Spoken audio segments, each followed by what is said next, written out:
Hello, welcome to pregnancy tips. അപ്പോൾ thumbnail കണ്ടപ്പോൾ തന്നെ എല്ലാവർക്കും മനസ്സിലായി കാണും ഇന്നത്തെ ടോപ്പിക് എന്താണെന്നുള്ളത്. ഒരുപാട് പേരായി എനിക്ക് മെസ്സേജ് ചെയ്യുന്ന ഒരു കാര്യമാണ് ഇപ്പോൾ എൻ്റെ പീരീഡ്സൊക്കെ കറക്റ്റാണ്, റെഗുലറാണ്, പക്ഷേ എനിക്ക് പ്രഗ്നൻ്റ് ആവാൻ കഴിയുന്നില്ല, പ്രഗ്നൻ്റ് ആവുന്നില്ല എന്നുള്ളത്.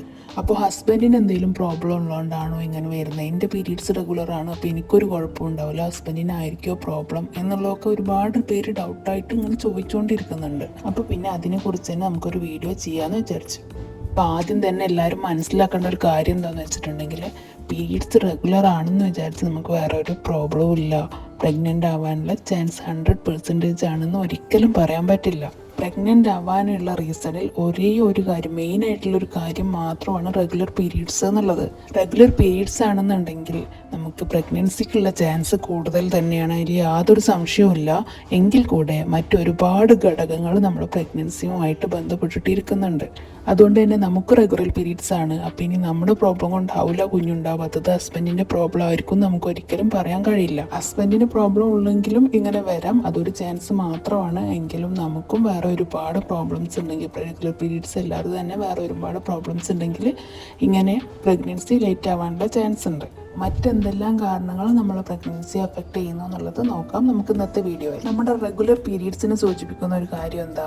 നമ്മുടെ ഓവുലേഷനുമായി ബന്ധപ്പെട്ടാണ് നമ്മൾ പീരീഡ്സ് ഉണ്ടാവുന്നത്, അല്ലേ?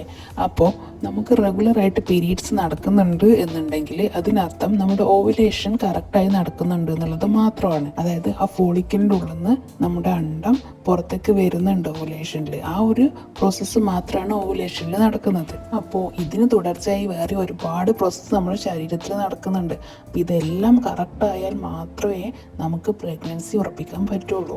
ഓവുലേഷൻ കറക്റ്റായി നടക്കുന്നുണ്ട്, എല്ലാ പ്രാവശ്യവും കറക്റ്റായി റെഗുലർ പീരീഡ്സ് ആണ് എന്നുണ്ടെങ്കിൽ നമുക്ക് ഹോർമോൺ ചേഞ്ചസ് ഒക്കെ കറക്റ്റാണ് എന്നുള്ളതൊക്കെ നമുക്ക് പറയാൻ പറ്റും. പക്ഷേ അപ്പോഴും 100% നമുക്ക് ഷുവറായിട്ട് പറയാൻ പറ്റുന്നില്ല. അതുപോലെ തന്നെ ഓരോ തവണ ആർത്തവമാവുമ്പോഴും സെർവൈക്കൽ മ്യൂക്കസ് എന്ന് പറഞ്ഞിട്ടുള്ളൊരു ദ്രാവകം നമ്മുടെ ഗർഭാശയ മുഖത്തിലൂടെ പുറത്തു വരുന്നുണ്ട്. ഈ സെർവൈക്കൽ മ്യൂക്കസ് ദ്രാവകത്തിനും ഒരുപാട് പങ്കുണ്ട് നമ്മുടെ പ്രഗ്നൻസിയിൽ. ഇതിനെ പ്രതികൂലമായി ബാധിക്കുന്ന എന്തെങ്കിലും ഫാക്ടേഴ്സ് ഉണ്ടെങ്കിലും നമ്മുടെ പ്രഗ്നൻസി അത് എഫക്റ്റ് ചെയ്യുക തന്നെ ചെയ്യും. അതായത് നമ്മൾ അലർജിയൊക്കെ വന്നിട്ട് എന്തെങ്കിലും മെഡിറ്റേഷൻ ആ ടൈമിൽ എടുക്കുകയാണെങ്കിൽ, അതുപോലെ എന്തെങ്കിലും ഹോർമോണൽ ഡിഫക്ട്സ് കാരണം എന്തെങ്കിലും ഇൻഫെക്ഷൻസ് ഒക്കെ നമുക്ക് വരികയാണെങ്കിൽ, അതുപോലെ വിവാഷ് പോലെയുള്ളതൊക്കെ നമ്മൾ യൂസ് ചെയ്യുകയാണെന്നുണ്ടെങ്കിൽ, ഇങ്ങനെയുള്ള കാര്യങ്ങളെല്ലാം സെർവിക്കൽ മ്യൂക്കസിനെ പ്രതികൂലമായിട്ട് ബാധിക്കുന്നുണ്ട്. അപ്പോൾ പറഞ്ഞു എന്താണെന്ന് വെച്ചിട്ടുണ്ടെങ്കിൽ, സെർവിക്കൽ മ്യൂക്കസിൻ്റെ അപാകത എന്തെങ്കിലും ഉണ്ടെങ്കിൽ കൂടെ നമുക്ക് പ്രഗ്നൻസി ലേറ്റ് ആവാനുള്ള ചാൻസ് ഉണ്ട് എന്നുള്ളതാണ്. പിന്നെ വേറൊരു റീസൺ പറയുകയാണെങ്കിൽ, നമ്മുടെ ഗർഭപാത്രത്തിൻ്റെ ഉള്ളിൽ എൻഡോമെട്രിയം എന്ന് പറഞ്ഞിട്ടുള്ള ഒരു ആവരണമുണ്ട്. അപ്പോൾ ഇതുമായി ബന്ധപ്പെട്ടുള്ള ഹോർമോൺ ചേഞ്ചസ്, അതുപോലെ ഇതിലേക്കുള്ള ബ്ലഡ് ഫ്ലോ, ഇതെല്ലാം പ്രഗ്നൻസിയെ ഡിപ്പെൻഡ് ചെയ്യുന്ന മറ്റൊരു കാരണമാണ്. പിന്നെ വേറൊരു കാരണം എന്താണെന്ന് വെച്ചിട്ടുണ്ടെങ്കിൽ, നമ്മുടെ ട്യൂബ്സ് ഉണ്ട്, അതായത് ഫെലോപ്പിയൻ ട്യൂബ്സ്. ഈ ട്യൂബ്സിൽ എന്തെങ്കിലും പ്രശ്നം എന്നുണ്ടെങ്കിൽ, അതായത് ബ്ലോക്കേജ്, അതുപോലെ എന്തെങ്കിലും ടേണിങ്, വളവുകൾ, അങ്ങനെ എന്തെങ്കിലുമൊക്കെ ഉണ്ടെന്നുണ്ടെങ്കിലും അത് പ്രഗ്നൻസിയെ അഫക്റ്റ് ചെയ്യുന്ന ഒരു വലിയ ഘടകം തന്നെയാണ്. അണ്ടാശയത്തിൽ നിന്നും അണ്ടം ഗർഭപാത്രത്തിലേക്ക് സഞ്ചരിക്കുന്ന ഒരു പാതയാണ് ഈ ഫെലോപ്പിയൻ ട്യൂബ് എന്ന് പറയുന്നത്. ഗർഭപാത്രത്തിൻ്റെ രണ്ടു വശത്തുമായിട്ട് 2 ഫെലോപ്പിയൻ ട്യൂബ്സ് ആണ് ഉള്ളത്. ഇതിൽ ഏതെങ്കിലും ഒന്നിന് എന്തെങ്കിലും ഡിഫക്റ്റ് സംഭവിച്ചിട്ടുണ്ടെങ്കിൽ നമ്മുടെ അണ്ടത്തിന് ഗർഭപാത്രത്തിലേക്ക് എത്താനുള്ള വഴി തടസ്സപ്പെടുകയാണ് ചെയ്യുന്നത്. ഇതിന് നമ്മൾ ഫെലോപ്പിയൻ ട്യൂബ്സിൽ ബ്ലോക്ക് സംഭവിക്കുക എന്നൊക്കെ പറയും. ചിലരിൽ ഒരു ട്യൂബിൽ മാത്രം ബ്ലോക്ക് സംഭവിക്കാറുണ്ട്, എന്നാൽ ചിലരിൽ 2ലും ബ്ലോക്ക് സംഭവിക്കുന്നതായിട്ടും കാണുന്നുണ്ട്.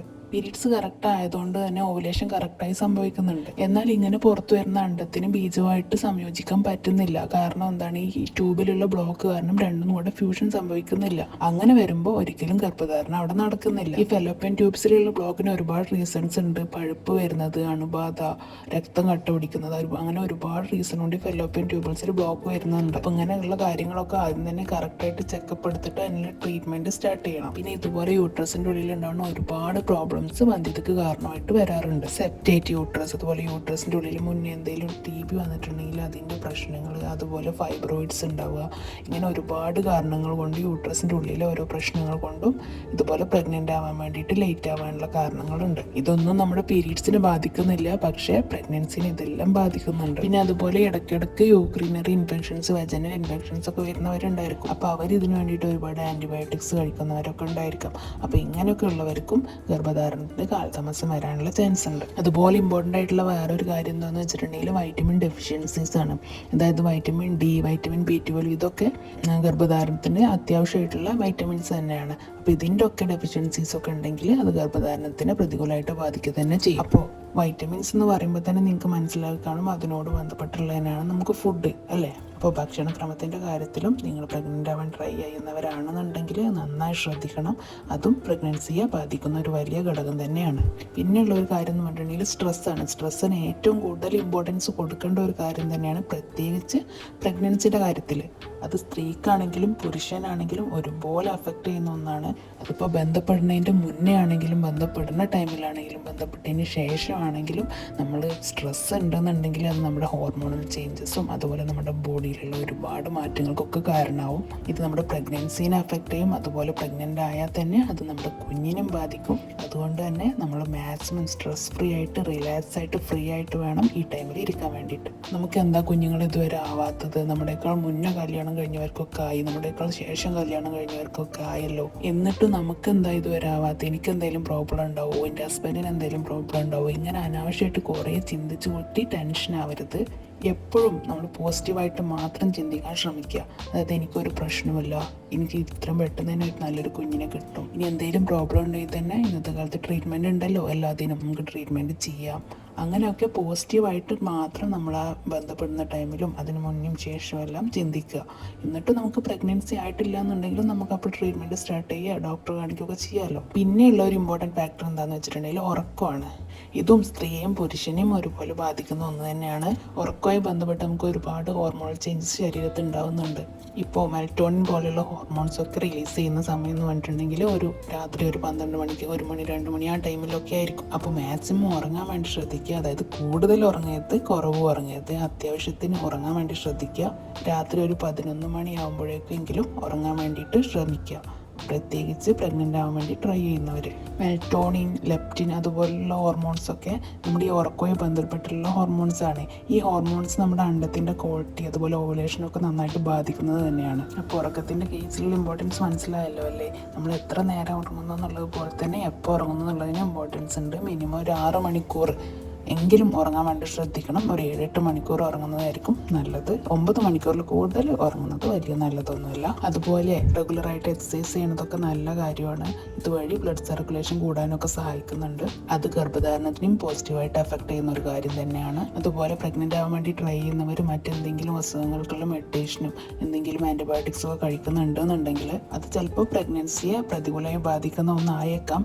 അത് നമുക്ക് പറയാൻ പറ്റില്ല. അതുകൊണ്ട് തന്നെ നമ്മളൊരു ഡോക്ടറെ കണ്ട് ഇങ്ങനെ ഒരു മരുന്ന് കഴിക്കുന്നുണ്ട്, അത് കുഴപ്പമുണ്ടോ എന്നുള്ളത് ആദ്യം നമ്മളൊന്ന് വിലയിരുത്തുന്നത് നല്ലതായിരിക്കും. അപ്പോൾ ഇത്രയും കാര്യങ്ങളല്ലാണ്ട് പുരുഷന്മാരുടെ ബീജത്തിൻ്റെ ക്വാളിറ്റിയും കൂടെ അഫക്റ്റ് ചെയ്യുന്ന ഒരു കാര്യം തന്നെയാണ് ഗർഭധാരണം അല്ലേ? അതിനും വലിയൊരു പങ്ക് തന്നെ ഗർഭധാരണത്തിലുണ്ട്. ബീജത്തിൻ്റെ കാര്യത്തിൽ പറയുകയാണെങ്കിൽ ബീജത്തിൻ്റെ മോട്ടിലിറ്റി, അതായത് അതിൻ്റെ ചലനശേഷി അതുപോലെ തന്നെ അതിൻ്റെ മോർഫോളജി, ഇതെല്ലാം നന്നായിട്ട് തന്നെ പ്രഗ്നൻസി അഫക്റ്റ് ചെയ്യുന്നതാണ്.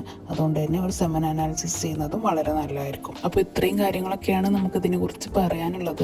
അപ്പോൾ റെഗുലർ പീരീഡ്സ് ആണെങ്കിൽ കൂടെ പ്രഗ്നൻസി ലേറ്റ് ആവാനുള്ള ചില കാരണങ്ങൾ കൂടെ നിങ്ങൾക്ക് മനസ്സിലായി എന്ന് വിചാരിക്കുന്നു. ഇതുകൂടാതെ വേറെയും ഒരുപാട് റീസൺസ് കൊണ്ട് പ്രഗ്നൻ്റ് ആവാത്തവരുണ്ട് കേട്ടോ. ചില പ്രധാന കാരണങ്ങൾ മാത്രമാണ് നമ്മളിവിടെ ഡിസ്കസ് ചെയ്തത്. അപ്പോൾ റെഗുലർ പീരീഡ്സ് ആയിട്ടും പ്രഗ്നൻ്റ് ആവാൻ ലേറ്റ് ആവുന്നവരുണ്ടെങ്കിൽ ഈ കാര്യങ്ങളൊക്കെ മനസ്സിലാക്കിയിട്ട് എത്രയും പെട്ടെന്ന് തന്നെ ഒരു ചെക്കപ്പ് നടത്തുക. വേണ്ട ട്രീറ്റ്മെൻറ്റൊക്കെ പെട്ടെന്ന് തന്നെ സ്റ്റാർട്ട് ചെയ്യുക. എക്സസൈസ്, ഫുഡ്, ഉറക്കം, ഈ കാര്യങ്ങളൊക്കെ നന്നായി ശ്രദ്ധിക്കുക. എപ്പോഴും പോസിറ്റീവായിട്ടും സ്ട്രെസ് ഫ്രീ ആയിട്ടും ഇരിക്കാൻ വേണ്ടി ശ്രമിക്കുക. വീഡിയോ ഹെൽപ്ഫുള്ളായിട്ട് തോന്നുന്നുണ്ടെങ്കിൽ ലൈക്ക് ചെയ്യുക, ഷെയർ ചെയ്യുക, സബ്സ്ക്രൈബ് ചെയ്യുക. ഇപ്പോൾ കുഞ്ഞുങ്ങൾ ഉണ്ടാകാൻ വേണ്ടി ആഗ്രഹിച്ച് കാത്തിരിക്കുന്നവർക്കൊക്കെ ദൈവം എത്രയും പെട്ടെന്ന് തന്നെ നല്ലൊരു കുഞ്ഞിനെ തരട്ടെ. Thank you.